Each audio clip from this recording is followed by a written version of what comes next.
very soon. So we continue with our program today as we round up our Diploma Masterclass. We've done very well since May, and we are rounding up. Hopefully, most of the lecturers will be rounding up today, so that next week we're just going to do reflection next week. Reflection. If there's any exam they want you to want the students to do, they will send the exam papers. We're just giving them enough time because all our lecturers have really done well working with us. And if there's anything else that they still want to share, they will share it with us.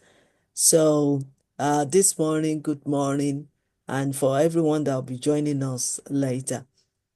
Appleton Private University, UK, and Yes You Can International Academic, UK, for their Global Online Diploma Masterclass that we've started since May. There's been a lot of outstanding assignment, so we're also going to use this rest of the month to chase all our assignments so that our lecturers can get all the assignments and work on it. And then next week, we're going to dissertation for anyone that. Dear God, we came to you in prayer with a humble heart. Please guide us and give us strength as we navigate through this day. Help us to be a vessel of your love and kindness to make a positive impact in the world. May your presence be with me always, and may I always strive to do your will. Thank you for your blessings and for the gift of life. Amen. Amen.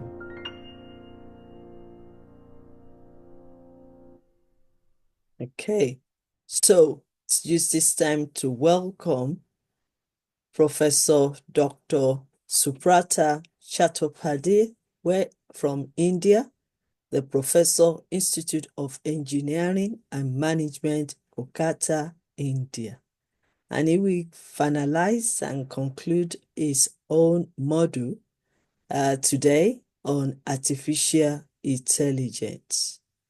So, Dr. Subrata owns MSc, MBA, PhD from IIT ISM Damban, and adopted at innovative teaching practices. Is highly networked with the industry. He's not only teaching but also practice, and his students do adore him for the same. He has contributed in more than 30 international journals and has published more than 23 papers in seminars and conferences. Besides, he has authored 3 books on computation in estate management, transport management, and values and ethics for engineer and manager. So, if you want to know more about our professor, you can just read through these slides and you will be expecting to get more knowledge and wisdom from our Professor Dr. Subrata. Over to you, sir, Dr. Subrata. Yeah, madam. Good morning. So this happens to be the final session as regards the coverage of subjects is concerned. And next week, you all will be going through whatever has been discussed over this few months.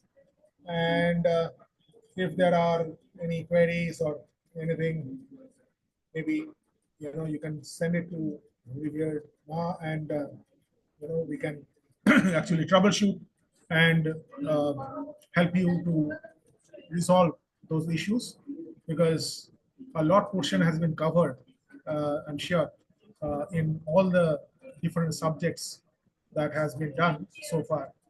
And I respect all of you for the time that you have spent despite your extremely busy schedule, that you have come and joined all these sessions. And it is really delightful to see most of you submitting assignments, and those of you who have not submitted assignments, please do submit uh, during this time.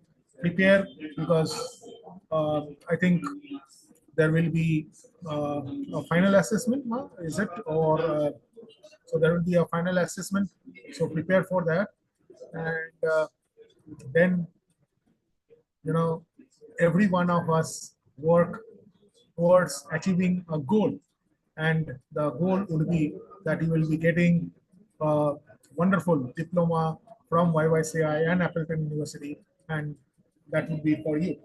So without taking much of your time, right, let me move directly to the last part of my subject on artificial intelligence fundamentals. I'll just try and share my screen.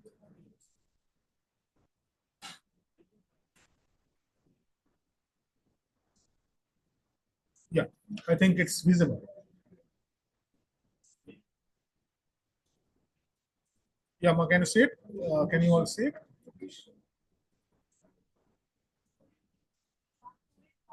Okay, so today we'll be discussing about expert systems. So in fact, in my last session, I stopped over here. So expert systems are basically one of the prominent research domains of artificial intelligence. And it was actually introduced by researchers at Stanford University from the computer science department. So what are expert systems? So basically, these are computer applications developed to solve complex problems in a particular domain at the level of extraordinary human intelligence and expertise. So expert systems actually deliver high performance, and they are understandable and reliable. So when we talk about expert systems, they are actually capable of advising, instructing, and assisting human in decision making.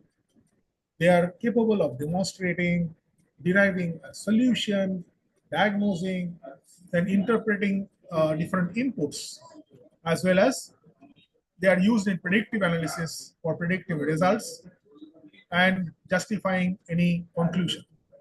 But the expert systems actually, they have their own disadvantage as well, right? I'll just move to that. So expert systems, as you can see, that they have their own advantages and disadvantages. So if you are talking about the disadvantages of expert systems, as you can see on the screen, right? Just a I'll show you the. So they are incapable of substituting human decision making. They are incapable of possessing human capability, and they are incapable of producing accurate output for inadequate knowledge base, and also refining their own knowledge. So that's about expert systems, about their capabilities and incapabilities. The components of expert system. Hello. The components of expert system are knowledge base, inference engine, and user interface. So how does expert systems actually work? So you have the human expert, and then the knowledge engineer. So knowledge engineer fits the knowledge base into the expert system, and then from there is an inference based on the learning, and through the user interface, the user may know what is the answer for the expert or expert opinion. So what is knowledge base? So knowledge base is basically domain specific and high quality knowledge. As we all know that to exhibit intelligence, knowledge is required, and the success of any expert system majorly depends on the collection of accurate and precise knowledge. And what is knowledge? We all know that when we talk about knowledge, knowledge is basically collection of facts. So information is organized as data and facts about the task domain. So data, information, and past experience, all this knowledge processed to get expert opinion in the and use it as an expert system. Now, knowledge can be factual knowledge, that is widely accepted knowledge by the engineers and scholars in the task domain, and also it can be heuristic knowledge. Heuristic knowledge is all about practice, accurate judgment, and one's ability of evaluation and guessing. Now, how do you represent the knowledge? So, representing the knowledge in an expert system is on an if then else loop. Now, in an expert system, first of all, knowledge acquisition is required. So, the success of any expert system actually depends on the quality of knowledge, the completeness of the knowledge, and the accuracy of the information stored in the knowledge base. So basically, the knowledge base is formed by the readings from the various experts, the scholars, and the knowledge engineers. So who is a knowledge engineer? Knowledge engineer is basically a person with the qualities of empathy, quick learning, and case analyzing skills. And this knowledge engineer requires information from the subject expert by recording, interviewing, observing him at work. And in this process, he categorizes and organizes the information in a meaningful way in the form of if then else. So if this is true, then this holds. But if it is not true, then else this one goes. So that is how inference is drawn. So the knowledge engineer also monitors the development of the expert system. I hope I am audible. Can anyone tell me whether you are audible and you can see the Yes, screen? you are. We can see the screen. Okay, great. So next we move to inference. So as I said that the knowledge engineers gather the knowledge, and from there they have to actually come up with inferences. So use of efficient procedures and rules are in vogue with the inference engine so that the inference is correct. Now you have to understand one thing. When we talk about this expert systems and machine learning, the first thing which is required is that you have to give holistic and adequate knowledge. If the knowledge is not full, if it is partial, and if there are flaws, then the inferences will also suffer, right? So it is like, many a times we get information from different places based on which we react.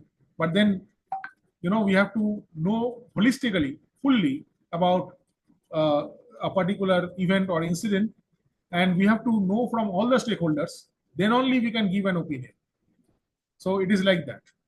So in case of the rule-based expert system, it applies rules repeatedly to the facts which are obtained from earlier rule application. And in the process, it adds new knowledge to the knowledge base if required, and also resolves the rules conflict when multiple rules are applicable to a particular area. So basically, the solution for inference, as you can see over here, it is obtained by forward chaining, and the other is backward chaining. So forward chaining is basically what happens next. So as you can see over here, right, fact 1, fact 2 combined together, and so fact 1 and fact 2 results in decision 1. But if you take fact 3 and fact 4, right, and combine this, then you arrive at a decision 2. So decision 1 and decision 2 results in another decision, maybe a decision 3 or a decision 4. Or it can be the other way around. So it can be that the decision 4 is backtracked and decision 1 and 2 is arrived at, and then from there certain facts are investigated and you go back and find out whether the facts are correct or not. Now, what are user interfaces? So user interface provides interaction between the user and the expert system, and from there the user can draw inference about a particular decision that is required. But there are limitations of expert systems. What are the limitations? The technology has its own, every technology has its own limitations. Knowledge acquisition is also difficult, and expert systems are difficult to maintain, and also the costs are high. Now, which are the areas in which expert systems are used? So let us see some of the areas where expert systems are in vogue, are used. So one is in the design domain, like camera lens design or automobile design. Over there, expert systems are used. Then also in medical system, in medical domain, diagnosis systems to deduce the cause of the disease from the observed data. Okay, so doctors also decipher from the different reports that what can be the disease. So similarly, expert systems can also be used to diagnose or deduce that what can be the root cause of the disease from the observed data by conducting the medical operations on humans. Then expert systems also has its use in monitoring systems, like they can compare the data continuously with the observed system or with the prescribed behavior, such as leakage monitoring in long petroleum pipeline. So say for example, there is a petroleum pipeline and from there some leakage is going on, right? So how much of leakage is going on, the expert system can monitor, and because of which how much loss is occurring and how that leakage can be prevented. It gives its suggestions. Similarly, process control systems are there, that is controlling a physical process based on monitoring. Then also in the knowledge domain, like finding out faults in vehicles or computers, they are used. Expert systems also has its applications in finance and commerce, like for example, in detection of possible fraud, suspicious transactions, in stock market trading. These days, Ma and all respected uh, participants over here, these days artificial intelligence can help you predict that how the stock movement would go on, right? Or say, for example, you are investing into any instrument. If the artificial, you can use artificial intelligence for predicting whether this would be a prudent investment or not. Similarly, airline scheduling also uses expert systems to schedule the different flights based on different controllable and uncontrollable uh, variables.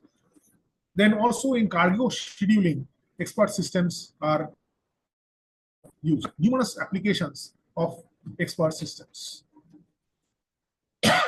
Now, in an expert system technology, right, there is an ES expert system development environment that has its hardware and tools, like workstations are there, mini computers, mainframe computers are there.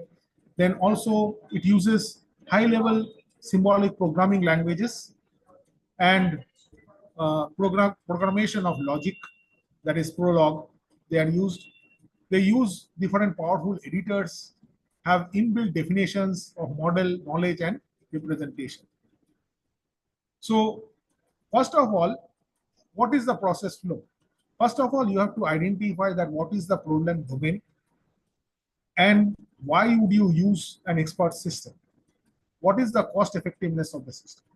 And then you have to use the relevant technology, the expert system technology, to establish the degree of integration and with other systems and databases.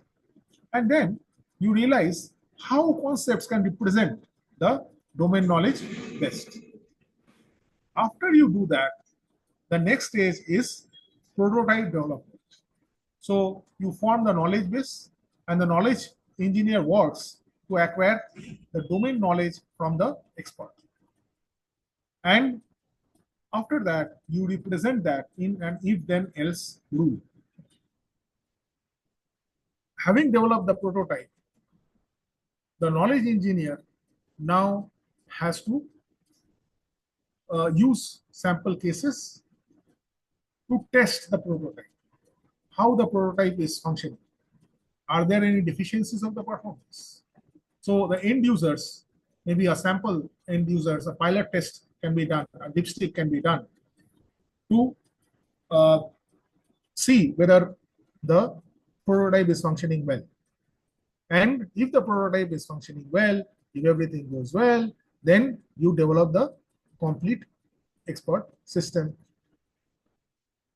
So you have to train the user to use the expert system. Now, once you have developed the system, then also you require to maintain the system. So how do you maintain the system? You keep the knowledge base up to date with regular review and update.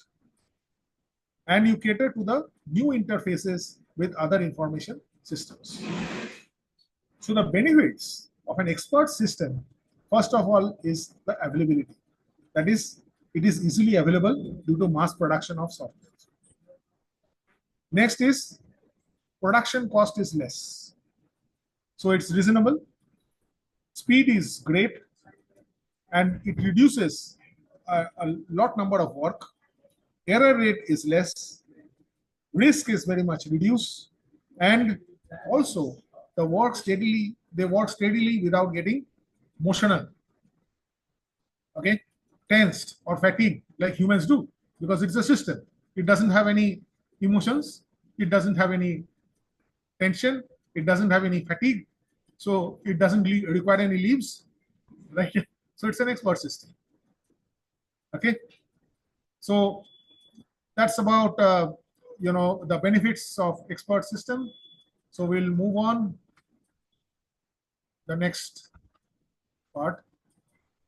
So this is the final part of my course on artificial intelligence, and as you all know that this is a very, very important area of artificial intelligence, which is robotics, right? In fact, people are saying that possibly robots will take away all the human jobs, and the additional concern is that instead of having humans as your colleagues, you may be working with robots as your colleagues who doesn't have any emotions, and you cannot share any of your joys or sorrows with them because they will not understand all this, right?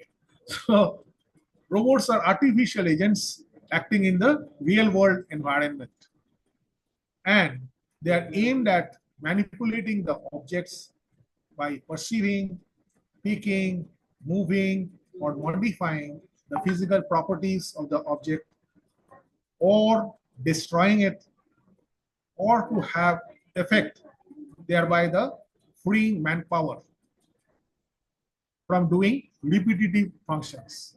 So as I told, from the very first day onwards, artificial intelligence will actually replace the repetitive functions. So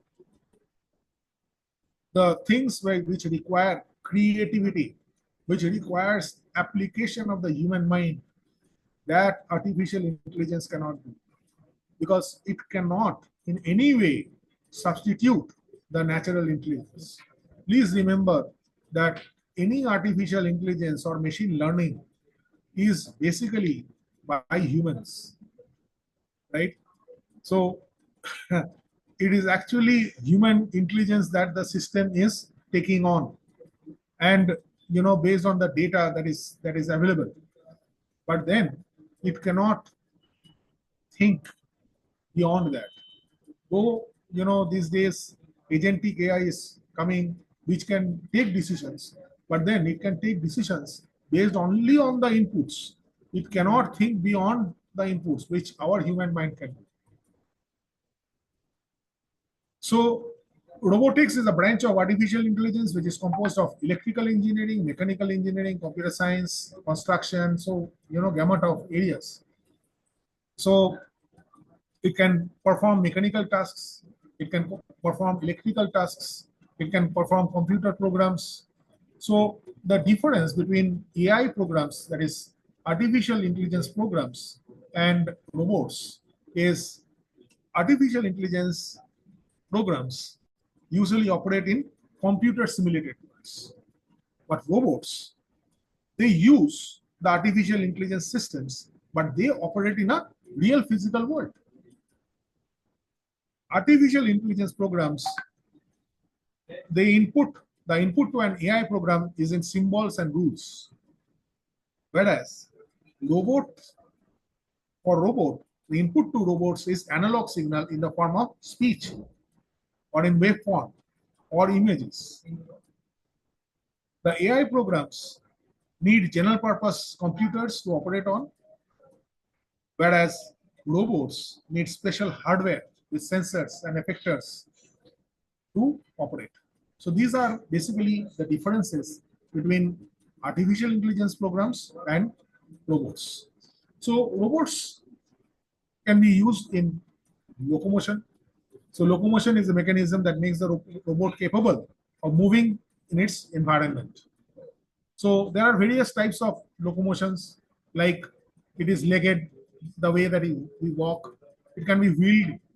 It can be a combination of leg and wheel, or it can be track slipped or skid. So you're skidding, right?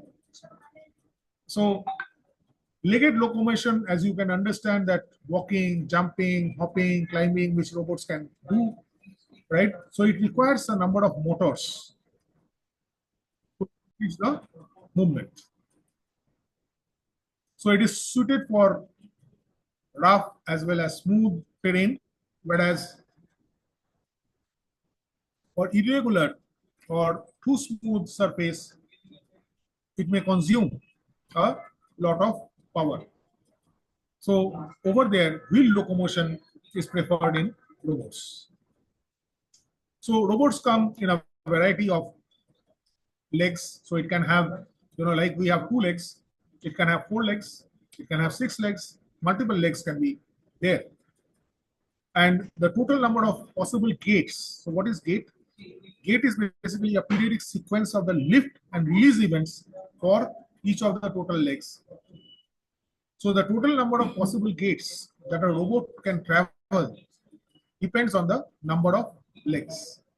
And a simple heuristic formula of the number of possible events is 2k minus 1. That means if we have a two-legged robot, like we walk on 2 legs, right? So that means the value of k is 2. So if I substitute k is equal to 2 in 2k minus 1, that means 2 into 2 minus 1. Okay, so that means uh, uh, 3. So factorial 3 is 3 into 2. That is 6. So it is 2k minus 1 factorial. Factorial means, so like if I say 3 factorial means 3 into 2. That means a two-legged robot will be able to do 6 things at one time. Now, very simplistically, so I'm doing a very simple analysis. Two-legged robot can do 6 things at a time. For a three-legged robot, what will it be? 2 into 3 minus 1 factorial. That is 6 minus 1 factorial. That is 5 into 4, 20, into 3, 60. That means 60 operations it can do. So let us understand very simplistically for a two-legged robot which can perform 6 activities at one point of time. What are these 6 activities? It can lift the left leg, number 1. It can release the left leg, that's number 2. It can lift the right leg, that's number 3. It can release the right leg, that's number 4. It can lift both the legs together, or it can release both the legs together. I hope it is understood, right? So for a two-legged robot, these are the functions that it can do. Okay. So with the left leg, 2 activities, lifting and releasing. With the right leg, 2 activities, lifting and releasing, or lifting both the legs together and releasing both the legs together. So there are 6 activities that a robot can do. Now, if a robot has 6 legs, then how many events can be there? How many activities it can do? You can see over here on the screen. It's 39916,800. So you can understand that is the complexity of the robots. So the higher the number of legs of the robots, the complexity of the robots is higher. So you can see over here some demonstration, wheel locomotion. So robots can be also used in wheel locomotion. So it requires fewer number of motors to accomplish the movement, and it's easy to implement as there is less stability issues in case of more number of wheels. So the wheels can be a standard wheel, rotates around the wheel axle, around the wheel contact, or it can be a caster wheel that it rotates around the wheel and offset the steering point, or it can be a Swedish 45 and 90 degrees. So these are technical specifications, like a omni wheel which rotates around the contact point, or it can be a ball or spherical. I'm not going into the technical details. Besides, there can be slip or skid communication or locomotion. So say for example, the vehicles use tracks as in a tank, and the robot is steered by moving the tracks with different speeds in the same or opposite direction. So instead of a wheel movement, it will slip or skid. So that is the locomotion that it uses. So just understanding that what are the components of a robot. So when you have a robot has to have a power supply. So that means battery, solar power, hydraulic or pneumatic power sources should be there. There should be actuators which convert energy into movement. Electric motors should be there for rotational movement. Then pneumatic air muscles which contract almost 40% when air is sucked in them. Muscle wires are required which contract 5% when electric current is passed through them. And also piezo motors or ultrasonic motors are required. Sensors are required. So these are the different components of a robot. Now, robots also use computer vision. So this is a technology of artificial intelligence with which the robots can see. And the computer vision plays a vital role in safety, security, health, access, and entertainment. So, calculate it yourself, sir. 81,000 and 15. automatically extracts, analyzes, comprehends the useful information from a single image or an array of images, number of images. So what is the hardware of a computer vision system that the robots do see? Here also, in the eyes of the robot, you need a power supply, you need image acquisition device like a camera, you need a processor, you need a software, and a display device for monitoring the system. Okay. So what are the applications or application domains of a computer vision that the robots do use? It's used in agriculture, autonomous vehicles, biometrics, then recognition of character recognition, forensics, industrial quality inspection, face recognition, gesture analysis, geoscience, pollution monitoring, process control, remote sensing. So all these are different applications of robots used in the computer domain. Now we'll go to the last part, which is application of robotics. So robots have already been used and are being used for handling material, for cutting, welding, color coating, drilling, polishing, etc. In military, also autonomous robots are being used which can reach inaccessible and hazardous zones during war. There is a robot named Daksh, which is developed by the Defense Research and Development Organization in function, which is in function to destroy life-threatening objects nearby.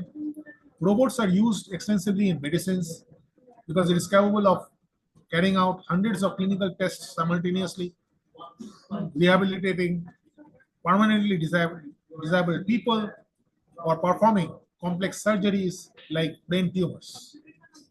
So these are applications of robots. Robots are also used for exploration. So robot rock climbers for space exploration, underwater drones, and entertainment. Also, in an entertainment also, robots are used. Like Disney engineers have created hundreds of robots for movie making. Okay. Um, the last part is artificial neural networks, which I'll cover very briefly. So, inventor of the first neurocomputer is Dr. Robert Heck Nielsen, who defines a neural network as a computing system made up of a number of simple, highly interconnected processing elements which process information by their dynamic state of response to external inputs. So when you talk about artificial neural network, I'll not go to the details of neural network, but what a artificial neural network can do is that they can be used for different applications. There are different types of artificial neural networks, as you can see, right? So they are basically, they use machine learning techniques. They need to be trained. And this training can be supervised learning. That means it involves a teacher, that is the scholar, and the artificial neural network itself. So the teacher feeds some example data about which the teacher already knows the answers. So in the presence of the teacher, the artificial neural network is fed on the data and it works with the teacher to get the correct answers. Then learning can be also unsupervised learning, or it can be reinforced learning built on observation. Okay, so there are other things which also, this neural network can do, like it has its applications in pollution, in lung cancer, in detection of the risks of a smoker, in X-ray and other application. So I think that more or less completes my part of the artificial intelligence syllabus and the course that is there. I'll share with my revered Ma the material on artificial intelligence that I have covered. Now there are certain scientific areas which I have not covered purposely, because we are covering to a wide range of people with different intellectual capabilities. Each one is highly respected for their capabilities, but then I did not want to go into programming, into the details of mathematics and science and technology, and keep it as simple as possible. thank you so much. Thanks to DP Adma and also to Professor Khairuddin sir. Uh, so that ends my long masterclass starting from me. Wow, wow, wow. Thank you Excellent. so much. Prof. Subra, Excellent, excellent. Yeah. excellent. Excellent rendition of artificial intelligence. Thank you so much, Professor Dr. Subrata, for all these lectures on artificial intelligence. We really appreciate you so much. We appreciate the lectures, and I believe that we've got full knowledge on artificial intelligence. And I want to say thank you for your time. Thank you for preparing for that lesson. And thank you so much for delivering an absolutely excellent presentation for the past 3 months. We want to say thank you so much, sir. We appreciate you from Appleton Private University and YYCI International Academy. We appreciate you dearly. Please hang around in case there is any other question or discussion on intelligence, at least for the next 10 minutes or 15, if that is okay. But before then, I would like to acknowledge our great leaders on this platform, starting from Professor Dr. Karudin from Malaysia. Thank you so much for joining us today. We appreciate you, sir, dearly. We also have our king from Africa, His Royal Highness, Ambassador Dr. Emmanuel Isijana Samuel Owuru from Port Harcourt, precisely in Nigeria. Thank you so much, sir, for joining us in this journey. I also want to appreciate Honorable Adelaja Toby. Thank you so much for joining us this morning. Mrs. Elizabeth D. Van Dyck from PCCF. Thank you so much, ma'am, for joining us this morning. Engineer Ambassador Adeshina Aderemi. Thank you so much for joining us. And Ambassador Rachel ML. Thank you so much, ma'am, for joining us this morning for this artificial intelligence lecture. Okay, let me first of all check what is on the platform. If there's any question, please feel free to type the questions now. And also, I would like to ask one question to start off with the question and answers. And I believe that Professor Carridin is also there to speak to us on this artificial intelligence as well, just to hear his own motive about it. My question, sir, it's on this artificial. Like any other application, any other machine out there, I believe that to me, artificial intelligence is more than an application as time goes on. Because, say, for instance, you're talking about robot, you're talking about other things like that. But my question is there any continuity? Or let me put it this way, is there any way we can maintain? Because it's an application, and sometimes we can call it a machine. Is there any maintenance alongside with this artificial intelligence to sustain, to keep it going?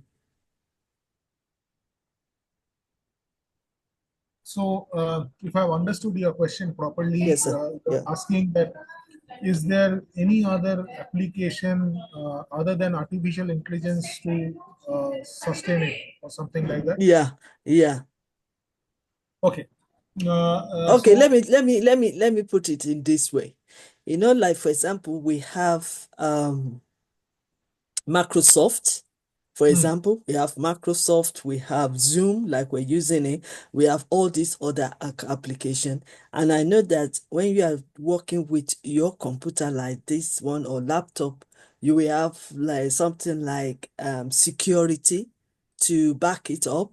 You will have something like, for example, if you are using Microsoft, you will have some other features that we maintain because take for instance, you have to upgrade it to the next level. It have to be ongoing.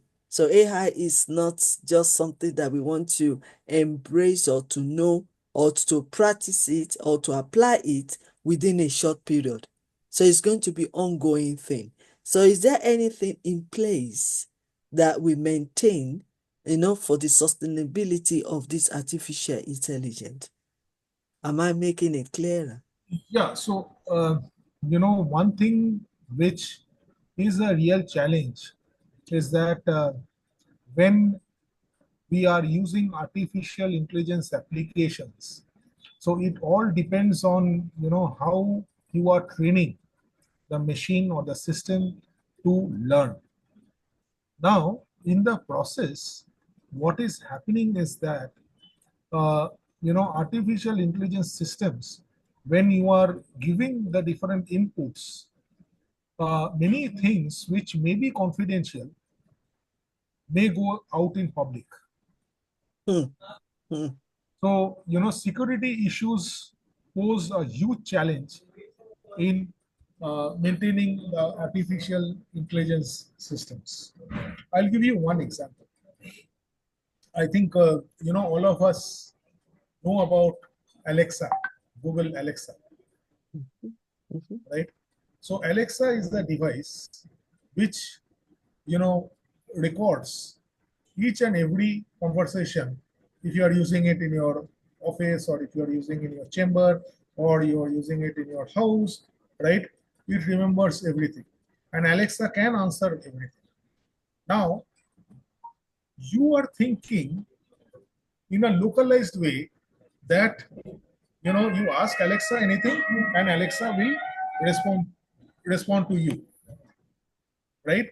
So locally you are getting the answers and you are happy that it is using artificial intelligence system, and it actually gives you correct answers. But you are not aware that this Alexa is actually devised by Google. Okay, so that means all your information, all your confidential information, all your information which belongs to your own house, your private information, is known by Google, and it is all leaked. So this is the concern, that of how much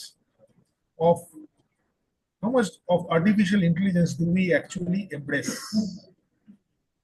right? So you know a time will come very soon that we have to understand that what would be the extent of artificial intelligence and where to limit the usage of artificial intelligence.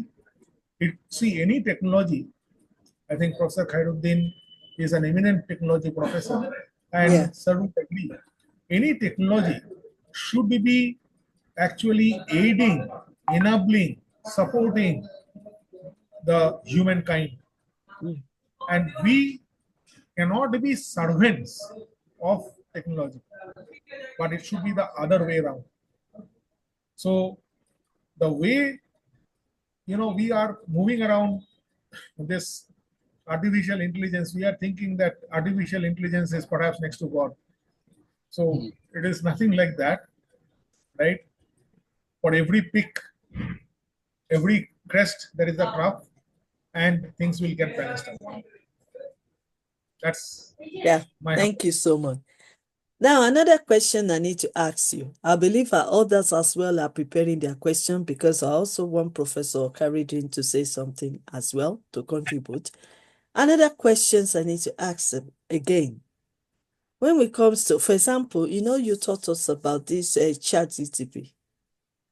We did some practicals on that area, and we also did the AI as well. My concern is, if everybody is using ChatGPT at the same time, and you are asking question, and I believe the question or the idea that you have, more than millions has the same idea. For example, if you are writing dissertation or you are writing an essay now, and then you ask the application, you type your question or your topic, right? And it brings it out how you are going to go about it. My question is, is there not going to be like a duplicate for many people? That means whatever the GTPI has already given you is also giving the same thing to somebody else. Yes, First, definitely. So, whenever you use any GPT, I'm not talking about Chat GPT. You can use the Gemini of yeah, Google, Gemini, yeah, Copilot and all that things, yeah. Copilot by Microsoft. So all these you can use. So the thing is that what it actually does is it's basically it's a huge search engine. So Okay, it actually, like, in Google, if you write something, right, you will get the web pages, right? And from there, you have to do your search. So okay, what GPT has done is that instead of you going to each of those pages individually, they are putting everything in one page. okay, So that is how a generative AI is working. So it saves you from the time that you don't have to go through each and every web page, but then it actually summarizes the entire thing that is searches from the web, and it generates that, and it also writes that from where in the web they have collected it. At okay, times it also links for that. So oh, yes, it is repetitive if you are using it for your research. These days, the best software that is available, research software, is called Turnitin, and already, Turnitin also has AI enablement. So you can actually see that how much of plagiarism is done using artificial intelligence. yeah. So that's how it is. Okay, okay, because I'm talking in the situation of lecturers getting one or two papers. Am I right, Professor Karudi? Where a lecturer is given the students assignment, and then you could see that uh you read one or two students or three or four students, and it looks like it's a copy, it's a repetitive thing. So that is why I'm asking Professor Karude, Professor Subrata, that is there any way to avoid competitive? So that means you have to, even though the applications are there for you to help you, to guide you, but really, you have to do your work, like Professor Subraya have said. You have to do your work by making sure that you write it in your own language, in your own simplicity, or in your own English, or in your own words. So that is the only way that it can be different from others. I think that is what I'm trying to ensure, because I know that we've been giving a lot of people assignment, and sometimes you might come across that one or two people must have used the same application, and they've used So the same essay, it's the same topic, same this. So we are wondering if there's any way to avoid that. So that's what I'm trying to say. And yeah, so basically, as you were saying, you see, a generative AI, whatever generative AI, if you are using one generative AI, say for example, say you and me is searching for the same thing, topic, yeah, same topic, and mm-hmm, we are using the same genetics, say chat GPT we are using.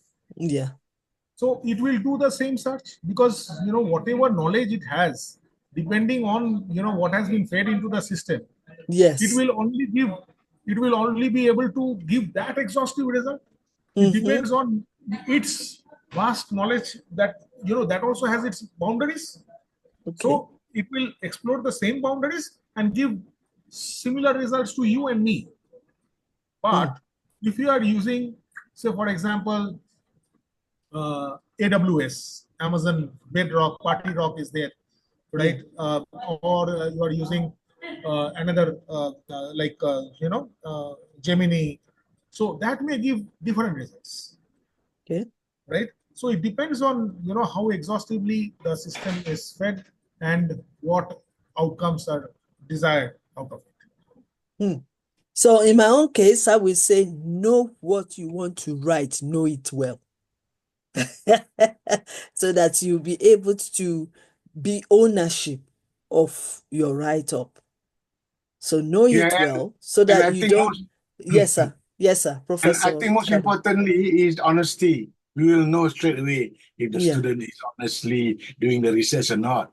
Whatever that you when you search for, what new materials that you discovered, it's all there. You say you've done this, you went through this, and this is what you get. As long as everything that you've done is genuinely honest, that's okay. Mm, mm. Two persons Okay. can have the same thing, but we know if the fellow A is copying from fellow B, more or Mm, less, right? mm, But mm, the important at the end of the day, in this era of artificial intelligence, in this era of advanced technology, in this era of easy access to information, mm, you people mm, can write articles, people can write books, people can do a lot of things by just making reference to all these things available, just as Dr. Subrata has mentioned earlier on.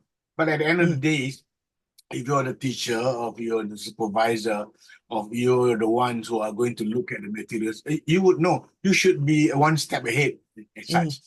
That mm, doesn't mean that mm, you must be cleverer than the fellow. Sometimes I've noticed a lot of my students are much more clever than me, but they mm, forgot that mm. at the end of the day, there are You have certain things that experience, we yeah. know, yeah?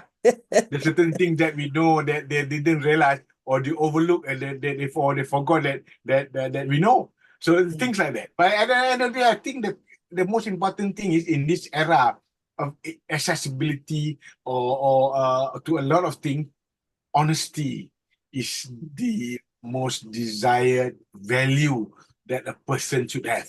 That's my 2 cents, what you mm, call a view, to add mm. to the session that Dr. Subrata Chattopadhyay has excellently Amazing. Amazing. shared with us. Back to you, Amazing. Prof. Yeah. Dr. Queen Elizabeth Lucas. Amazing, amazing. Thank you so much for your contribution, sir. I still want one or two questions for you, Professor Karudin. So Okay. I just want, because sometimes Professor Dr. Suprata normally have another lecture, one way or the other. So that's why he might want to leave anytime from now. So that is why we're trying to grab, because this is his last section for this artificial intelligence. Please, ask questions. Mrs. Elizabeth Vandy, please ask questions. Ambassador Rachel, please ask questions. And Mr. Adelaja, please ask questions. This is the moment, because we've been going through AI since the beginning of this diploma program. And we want to make sure that we are satisfied with what we've delivered, especially through Dr. and Professor Dr. Supraya, Engineer Additional. Ask questions, especially in the areas in your own profession. Ask questions. How does this blah, blah, blah, this artificial intelligence, how does it work with my own profession? That's the kind of questions that you can ask for anyone that is working on one project or the other. So please ask questions. Are we ready? If you are doing project, ask questions. If you are doing construction, ask questions. If you are doing anything at Okay, ma. all that you are doing. Yes, sir. Mr. Um, Adelaja. yes, ma. My own question is, I'm in the tax line. I work with the tax authority, Okay. but in taxation, we have rules. We have laid down formulas. How do I apply artificial intelligence to be a bit ahead of others in my domain, in my vicinity, or in my office? There must be something that should stand me out if I'm Mm, applying AI to with the tax law? How do I do it? I've been thinking. It just gave me a clue that Okay. we should ask. Yes, ma'am. I want the doctor to please answer. How do I Okay. make use of AI to solve my taxation problem? Professor Suprata, before you leave us, that's the very important question. Did you So hear the first question? of, Yeah. first of all, you need to understand the difference between a generative AI and a agentic AI. So I think if you I want got that. decisions, if you want solutions, then you have to go for genetic AI, Genetic. agentic Okay. AI, I need to say, agentic AI. But what generative AI can do is that if you give the problem, if you give the, whatever you want to search, it will generate results, but it will not be able to give you decisions.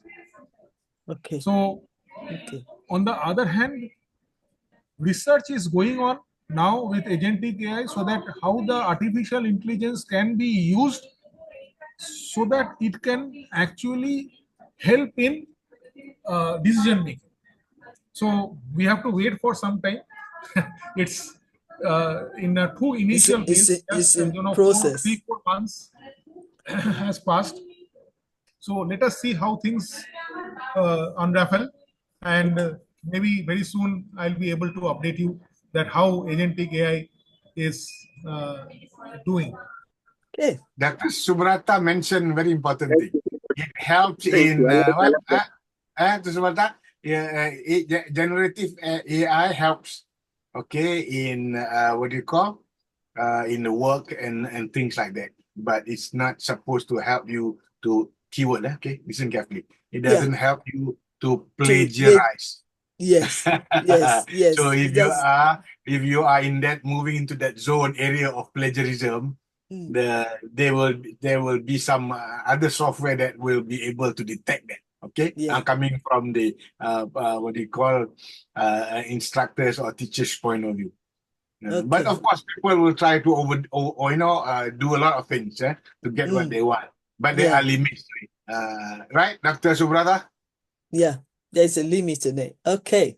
I hope you understand that, Mr. Adelaja. Yeah, we are Very still well. working.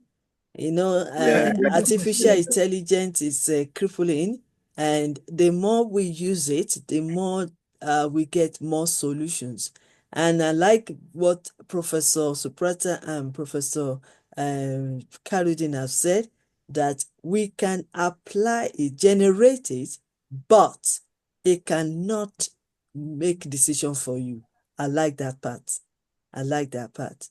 So that means we still have to use our critical thinking. Yes, absolutely. I think there is a question in the chat box. Can I take that question? Okay. Yes, great. Yeah. Yes, sir. A You can question take is, that. Yes. Mrs. Elizabeth B. Wendy, Yes. Madam. So, she's asking, is there any way that we can get rid of mass duplication using Chat GPT in terms of AI? Right? Yes. So what you can do is that you can use different generative AI platforms, and you can do a comparative analysis and go for the best. And the next question is, can you recommend the best AI to do research work? Well, you can use Microsoft Copilot. You can use Copilot. the AWS Bedrock, Butterrock, GPT that you can use. But my only thing is that you can actually go for all these, but whatever the results are, uh, that also you can paraphrase. So I'll just write over here. There is a tool called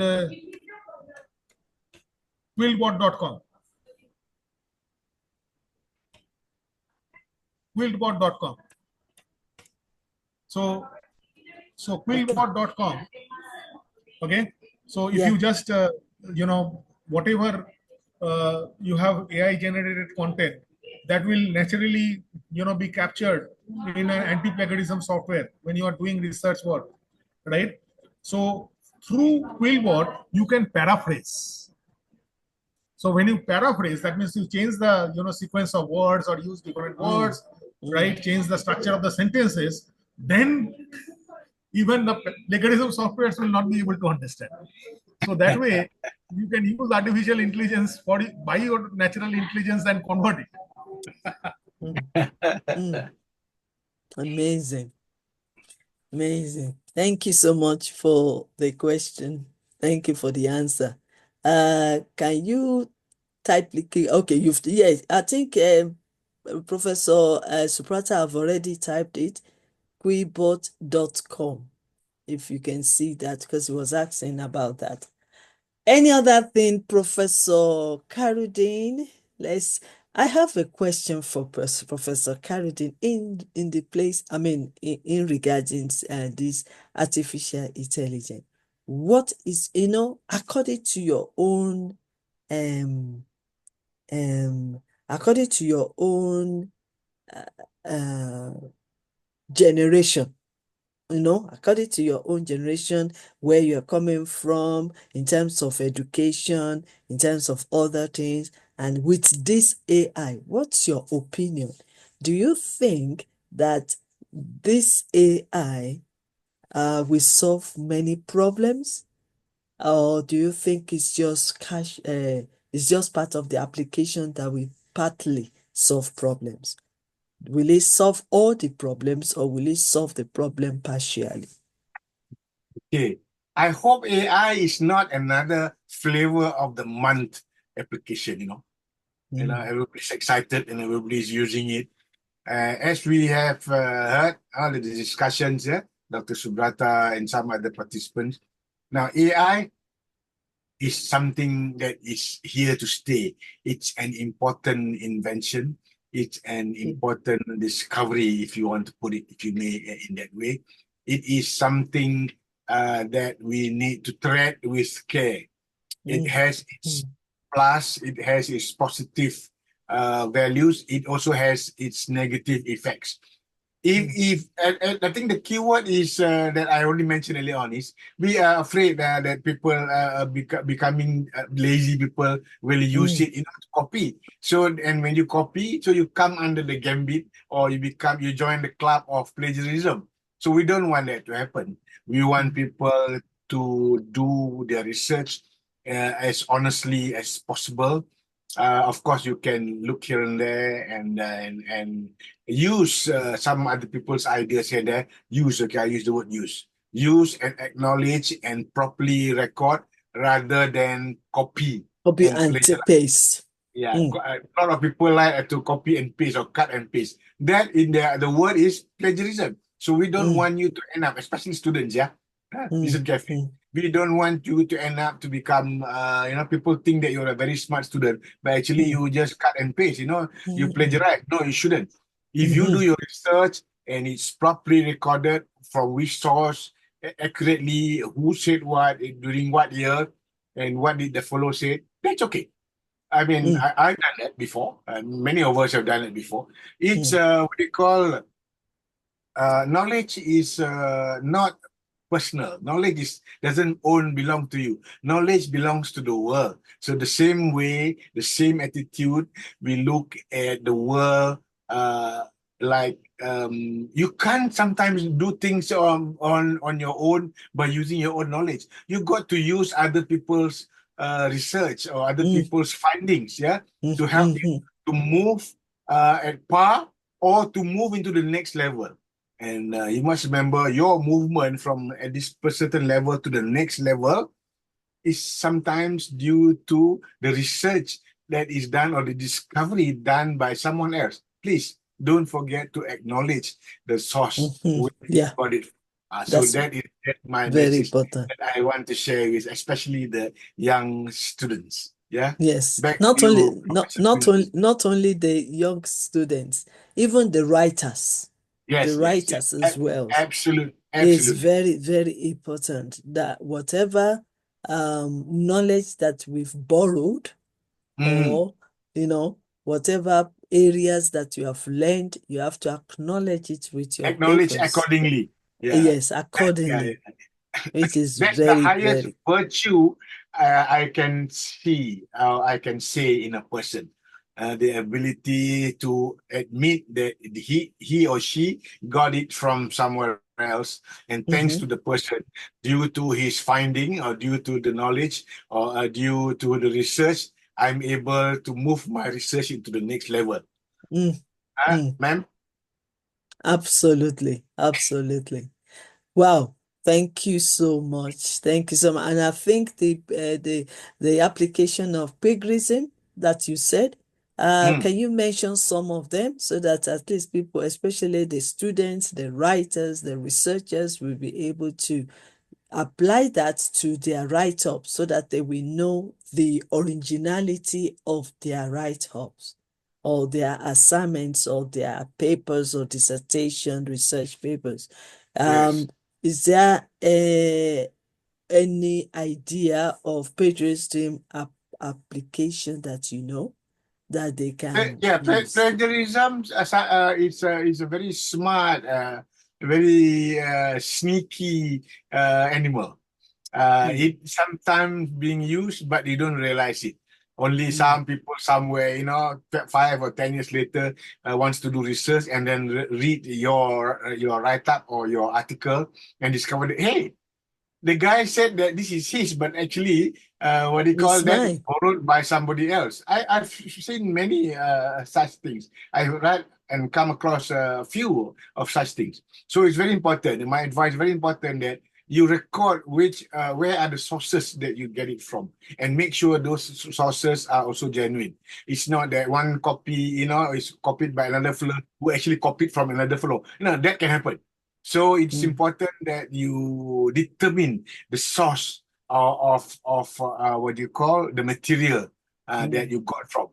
So, but it can, of course, plagiarism can what do you call appear in many forms. It can appear openly. It can appear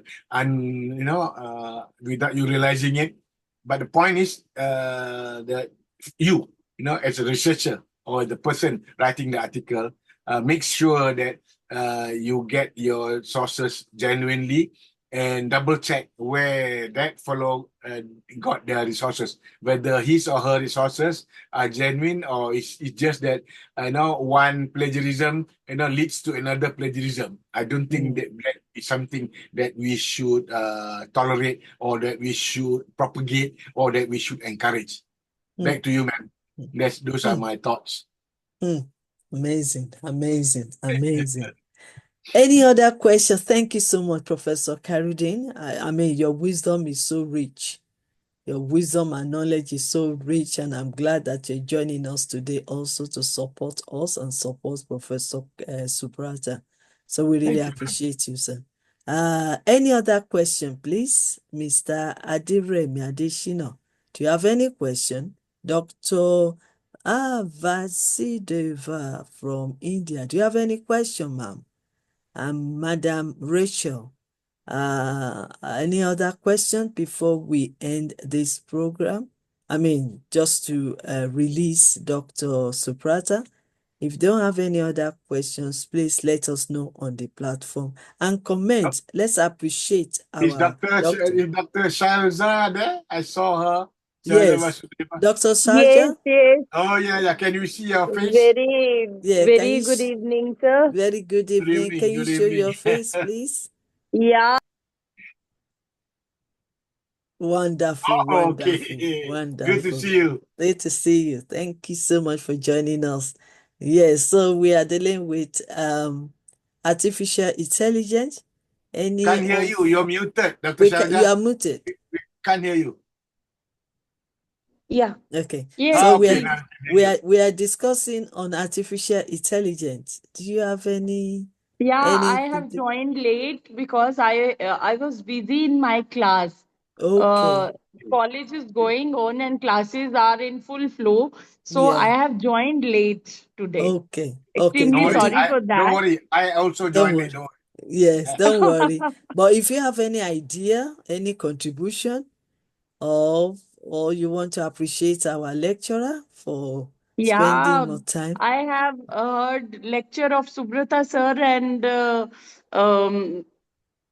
Kharuddin sir so many times in different platforms, and I know that both are wonderful speakers, Mm, highly mm, appreciated. And ma'am, especially Dr. Elizabeth, you thank are you, ma'am. wonderful and you are Thank you. doing such a great things in that level.